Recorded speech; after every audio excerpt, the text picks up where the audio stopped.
You see, the goal of our lives, as the video just shared, is to connect with our wholeness through every experience.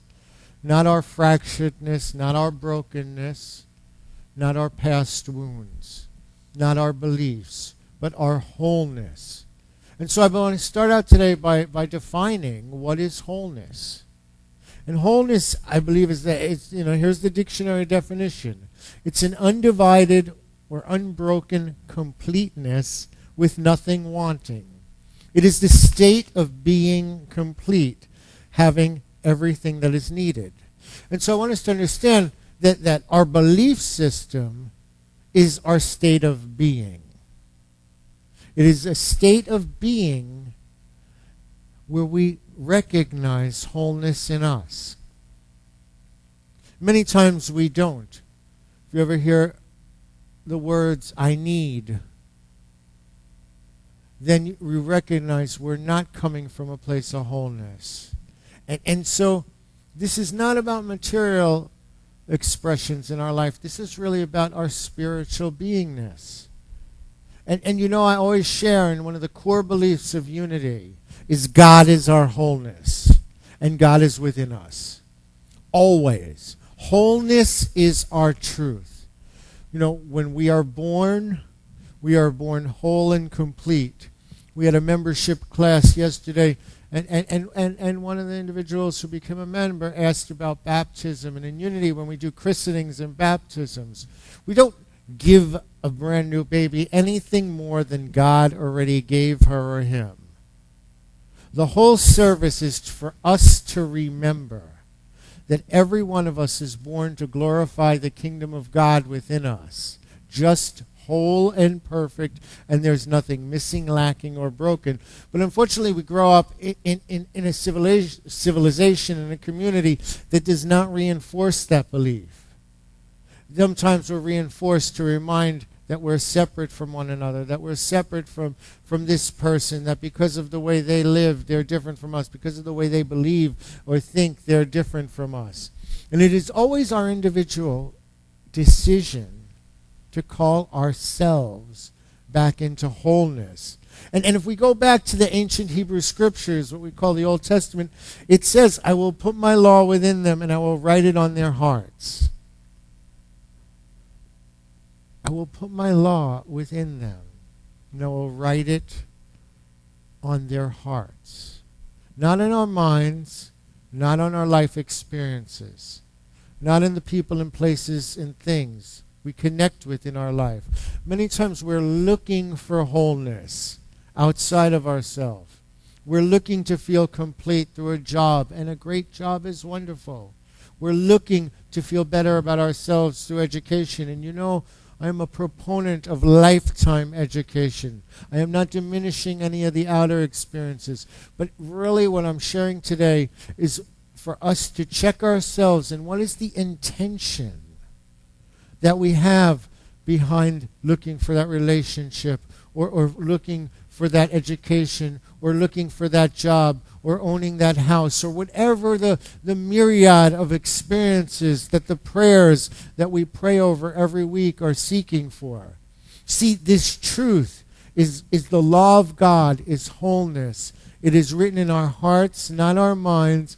It cannot be taken away from us, but it can be covered. And so I hope today our experience, uncovers for each of us the truth of who we are. Because this truth is written on the sanctuary of our soul. God's law is wholeness. This is the eternal truth. And when we can live and wake up and have that as our beingness, then we radiate, like Jesus said, we shine the light into the world. Like Jesus said, we're the salt that flavors everybody who comes within arm's reach of us, rather than trying to take the salt to flavor ourselves. We become the expression of light in the world. And so when it says, I will put my law, everybody just feel your heart right now. No, that is wholeness. You are touching wholeness. You are touching perfection. You are touching a unique child of God created with unique destiny and unique talents and unique gifts, and we're not all meant to be the same. We're not all meant to have the gift of someone else, and we're not all meant to walk the same journey. We're all here to live and love and accept and experience the life that we are experiencing just as it is. And the irony is when we can feel okay just as it is, we have the power to change. Is that ironic? Because often we're trying to resist and fight who we are, and we result in cycles and patterns that repeat in our life. But that's because all of our energy is spent fighting and resisting the truth that we are whole. And the minute we let down the guard, and the minute we stop fighting and we stop resisting, the miracle is all that energy is freed up for us to change anything we want to change about ourselves. And so Charles Fillmore writes about this truth, and he says, this truth is that which accords with God as divine principle, that which is, has been, and ever will be. And Unity's co-founder, Charles Fillmore, he studied the Bible. He sometimes went into 6 hours of meditation in the silence. He would read 1 or 2 sentences of the Bible and then sit there in the silence for 6 hours to experience a revelation about that verse in the Bible or about that scripture. And so we're all here to listen to that still small voice that we know is God. And the question before us today is wholeness our personal truth? What is our personal truth? Because we can only change the core beliefs that we carry around. And so is our core belief that we are whole in God and God is wholeness in us? Is our core belief that we accord with God as divine principle, however we understand God? You know, many of us, we had a men's ministry meeting this morning. We had a little cup of coffee together. I'm going to meet the first Sunday of every month. And you could, again, talk with Bob or Chuck or any of the men who were there if you want more information. But what I realized when I was listening and sharing is I grew up in a theology that did not affirm wholeness, and especially did not affirm it to children. And so when you bring in that fractured belief system into an adult life, it doesn't work anymore. Or let's just say it doesn't work as well as it could.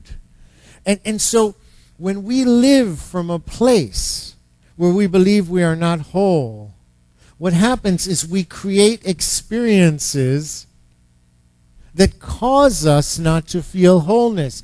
When we live in a place from a core belief that says we're fractured and broken, we build evidence in every person, place, and thing in our life to reinforce the belief that we are broken. And so what happens is we keep reinforcing a belief that is not the truth.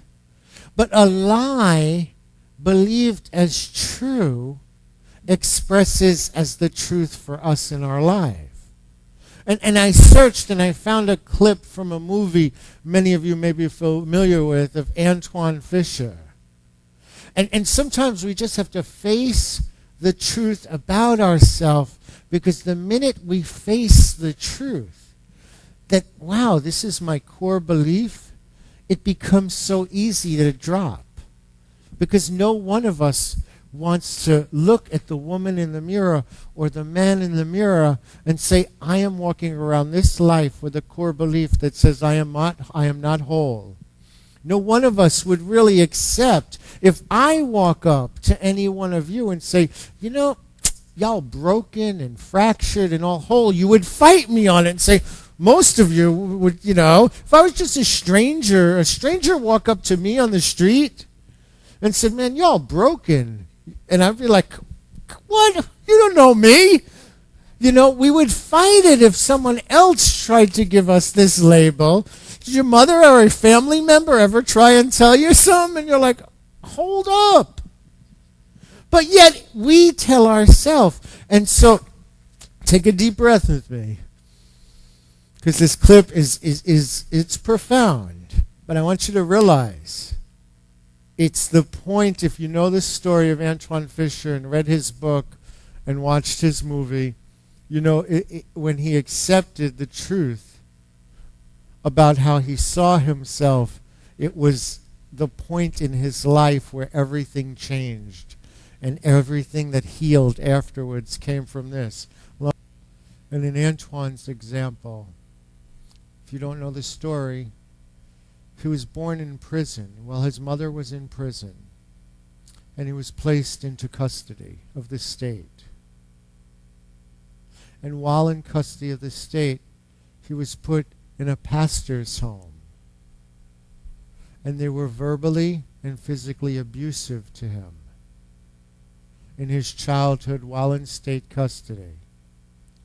The pastor's wife used to tie him to a pole in the basement and physically abuse him. The older niece, when he was 6 years old, sexually abused him for a period of time while in state custody. To escape state custody, he joined the Navy, and to get out of that. And in that, he met the psychologist that is portrayed by Denzel Washington. And in his life, what he would do is he lived from a core belief that said, I am abandoned. I'm abandoned by my mother. I'm abandoned by the state. I was even abandoned, and abused by the people that were charged with my care. But yet he would never face this truth. And so the core belief that he walked around with is, I am not whole because of what they did to me.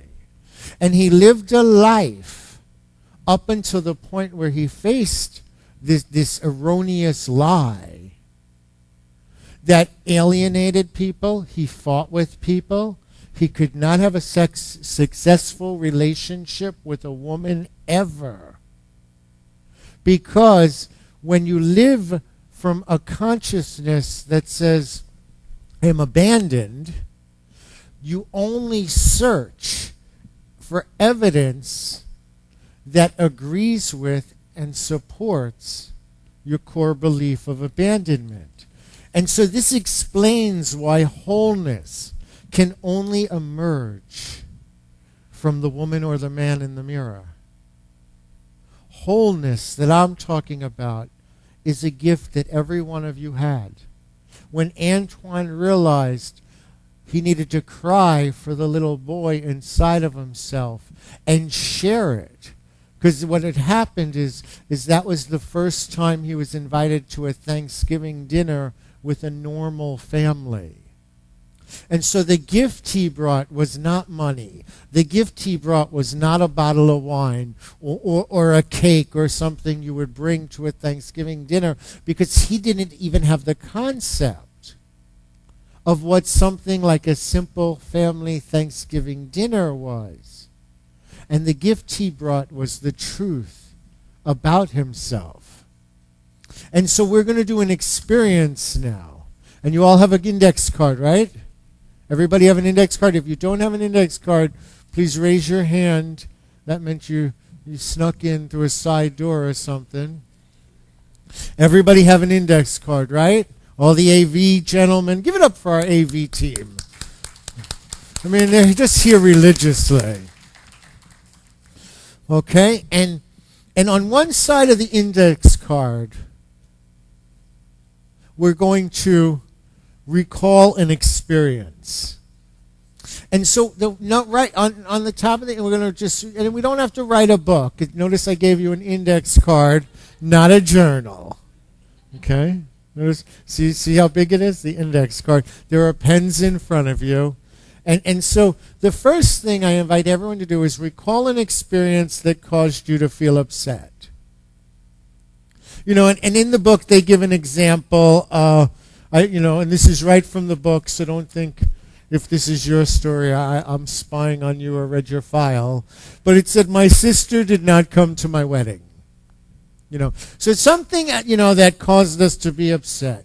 This person said this about me. This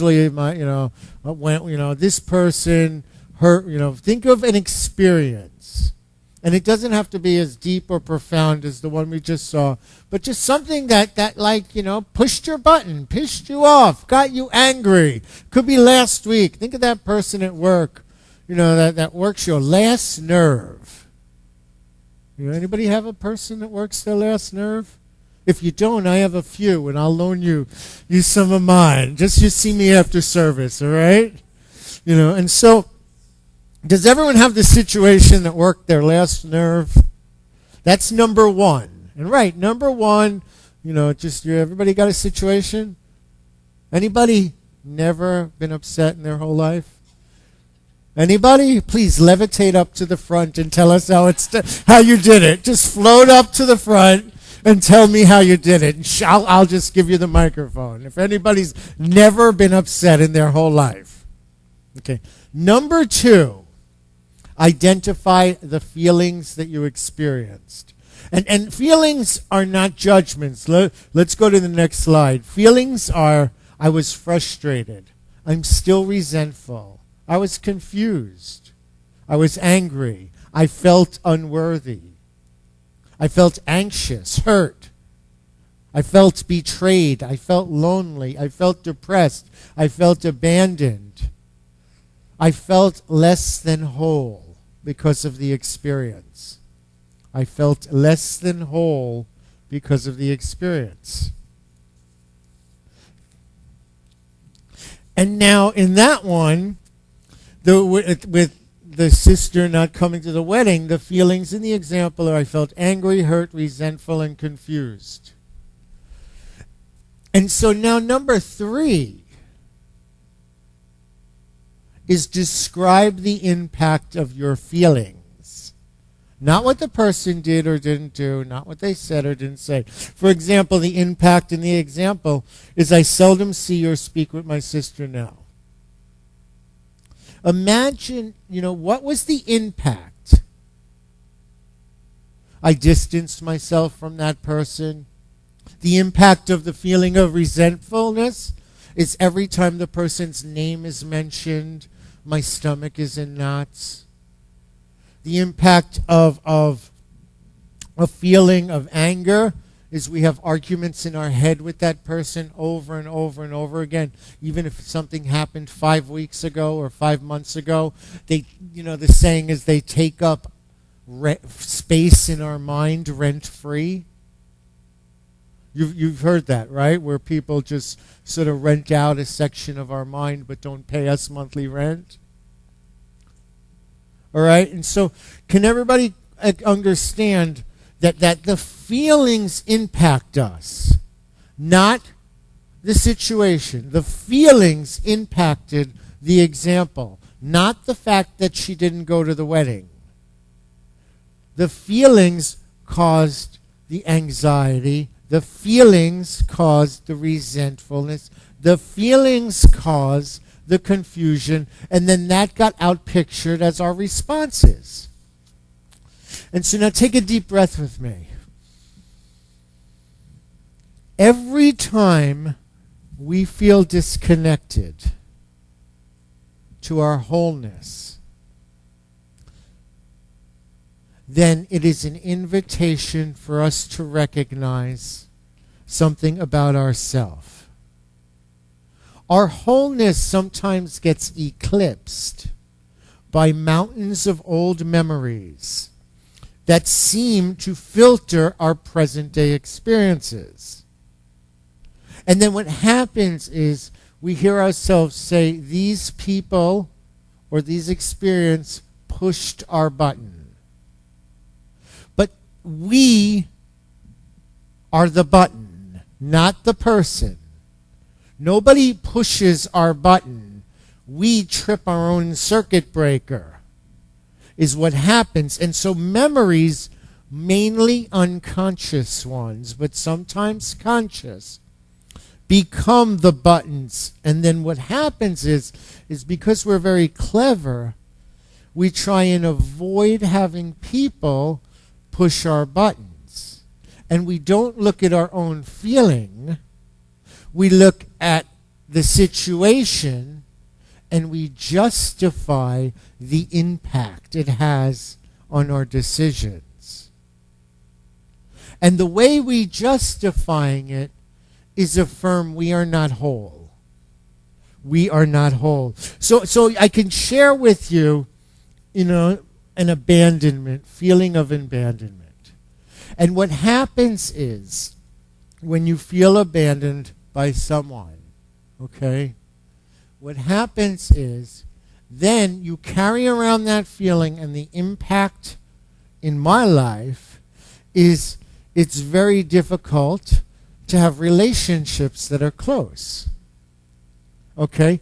And so I look out into the world and only see evidence of distance and disconnect.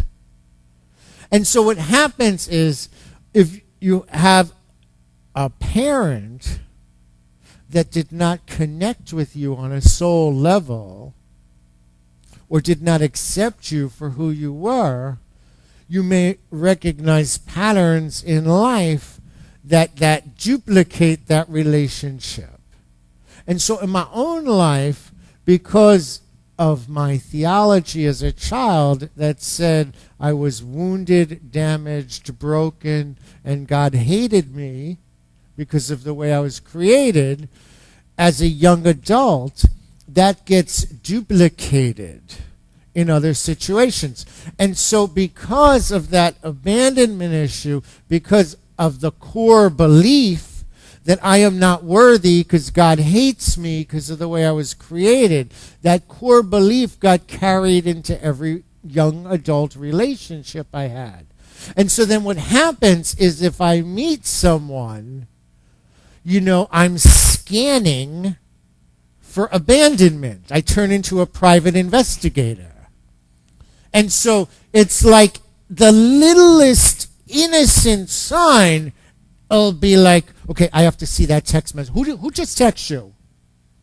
Okay, I have to turn into a Sherlock Holmes to make sure my new relationship is not going to abandon me. And if you've ever been on the other side of that, where you've been a healthy person, secure, and that abandonment is not your issue, you know how frustrating it is to try and date or relate with a paranoid person that's always looking for you to be without fidelity. And they're just like crazy. They get to the point that they're crazy. Have you ever dated a nut like that? Have you ever dated me? You know what I mean? Anybody relate with what I'm saying? You're either one or the other. You're either there are other issues. If you were love, you got another issue, trust me. But I'm just saying you've either been the paranoid person that expects everybody to cheat on them and dump them, or you've met someone that you've tried to have a relationship with till they drive you crazy enough for you to say, we can't have a relationship. And then the person says, aha, I knew it. And what I never saw is it was my own evidence searching, and I was good because I have a law degree. You know what I mean? I was really good.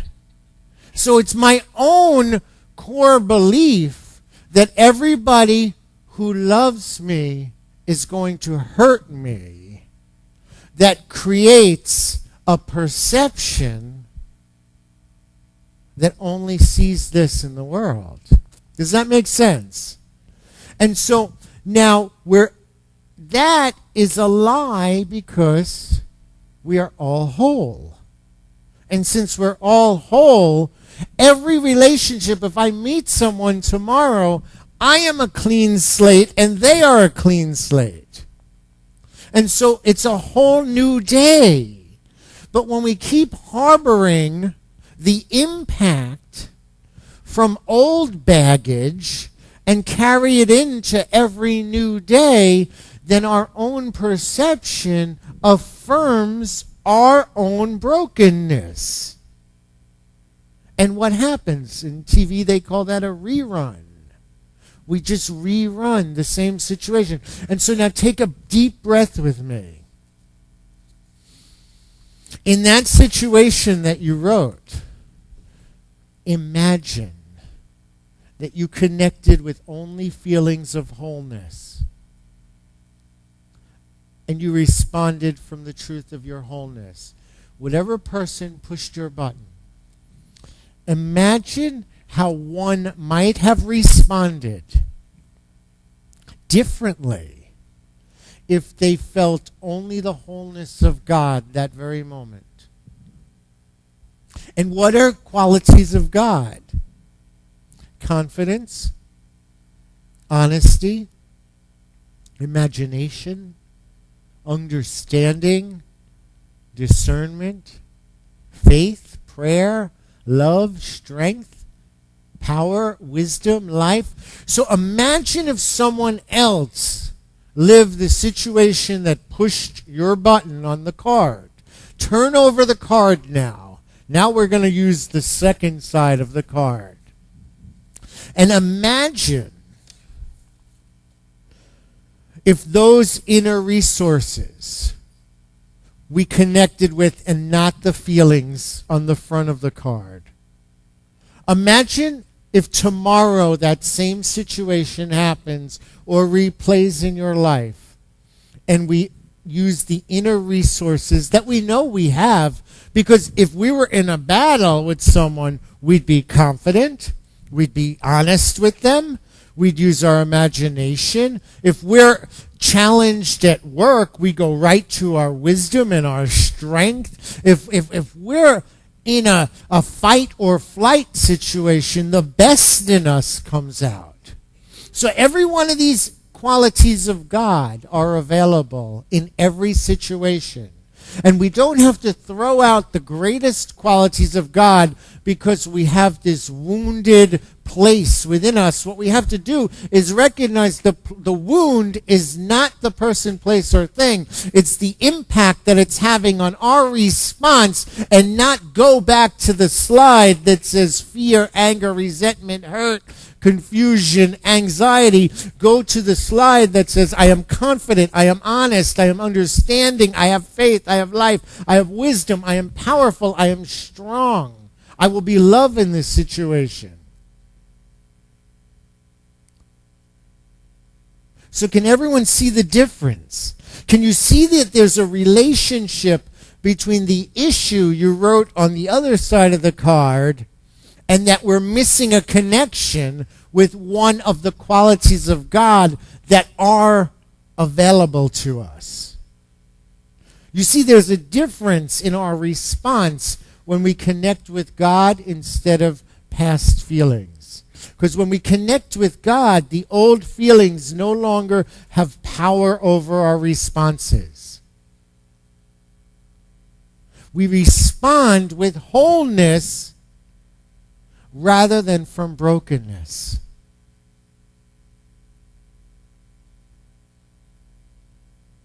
And this creates all the difference in our life.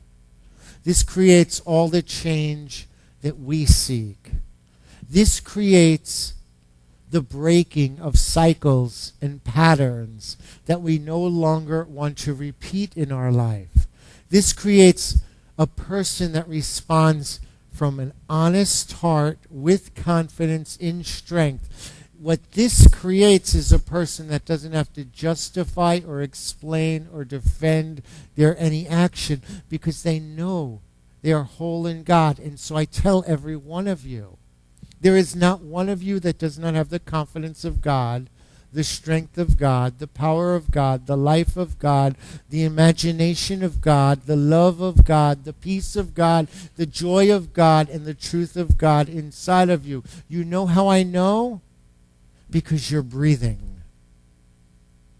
And if we have breath, we have God available to us. And I am telling you that in the moments of our life that are most challenging, we have the same God that's available to us, that causes us to push through some of our greatest struggles when we're challenged.